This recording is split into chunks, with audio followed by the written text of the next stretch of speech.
లోపల కూడా CC road వేసే ప్రయత్నం చేస్తాం. మీరు అందరూ గమనించాలి. ఎందుకంటే కాంగ్రెస్ ప్రభుత్వం వచ్చిన తర్వాత 6 గ్యారంటీలు అని చెప్పినాం. 6 5 గ్యారంటీలు కూడా మేము ఫుల్ఫిల్ చేసినాం. ఒక గ్యారంటీ ఉంది, మా మహిళలకు పెన్షన్ ఇచ్చేది తప్పక అది కూడా. ఎందుకంటే మీ అందరు గమనిస్తారు ఫైనాన్షియల్ పొజిషన్ మన స్టేట్ ఎట్లుంది, మన కేసీఆర్ గారు ఎన్ని అప్పుల పాలు చేసిపోయిందా అవన్నీ కూడా అధిగమిస్తూ ఇవన్నీ కార్యక్రమాలు చేస్తున్నాం. ఎందుకంటే గవర్నమెంట్ రాగానే ఉచిత బస్ అని ఇచ్చినాం. ఉచిత బస్తో మహిళలందరూ కూడా తెలివిమంతులు కావాలనే ఆలోచనతో ఉచిత బస్.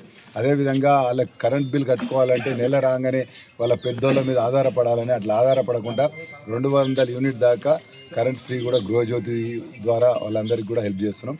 అదేవిధంగా సిలిండర్ కూడా ఇది ఒక్కటితో పాటు మన ఇందిరమ్మ ఇల్లు ఎన్నో ఏళ్ళ నుంచి ఆశతో చూస్తున్నారు ప్రజలందరూ. ఇవాళ పట్టణంలో ఎవ్వరు కట్టుకుంటా అంటే వాళ్ళకు జాగున్న వాళ్ళందరికీ కూడా ఒక 5 లక్షలు శాంక్షన్ చేసే విధంగా ప్రభుత్వం పనిచేస్తుంది. అన్నిటికన్నా ముఖ్యమైనది చెప్పంది చేసిండు మా రేవంత్ అన్న సన్న బియ్యం. ఈ విధంగా అందరూ మనం సమానంగా తినాలనే ఆలోచనతో సన్న బియ్యం ఇచ్చిండు. మరి రేపు రాబోయే కాలంలో కూడా మీరు గమనించాలి, గజ్వేల్ పట్టణానికి మన కేసీఆర్ గారు ముఖ్యమంత్రి ఉన్నాక ఎన్ని సీసీ రోడ్లు అయినాయని మీరు గమనించాలి.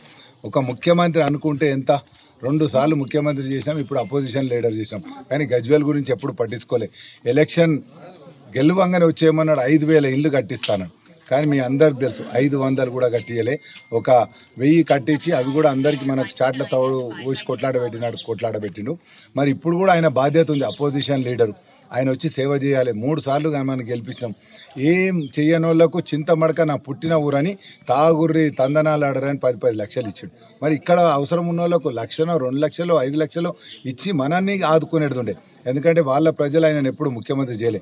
మరి ఇప్పుడన్నా బయటకు వచ్చే మన సేవ చేస్తాడా అంటే ఇప్పటికి కూడా వస్తలేడు.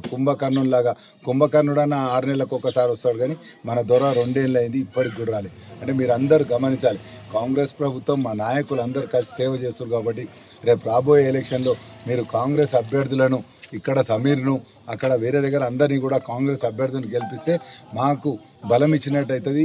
మేము కూడా రేవంత్ అన్న దగ్గర చెప్పుకుంటాం, కేసీఆర్ ఉన్నా కానీ ఇన్ని వార్డులు గెలిచినాం, మేము చైర్మన్ గెలిచినాం, మీరు ఇంకా ఎక్కువ నిధులు రాబట్టుకునే ప్రయత్నం చేస్తాం. కాబట్టి మీరు అందరూ కూడా గజ్వేల్ మున్సిపాలిటీలో కాంగ్రెస్ పార్టీ చేతి గుర్తు కోటేసి గెలిపిస్తే మీరందరికి కూడా ఇంకా కూడా మంచి సేవ, ఇంకా ఎక్కువ సేవ చేసి మీ రుణం తీర్చుకునే విధంగా మేమందరం కాంగ్రెస్ పార్టీ ఉంటుందని మీ ద్వారా కోరుకుంటున్నాం. చరిత్ర సృష్టించినోడు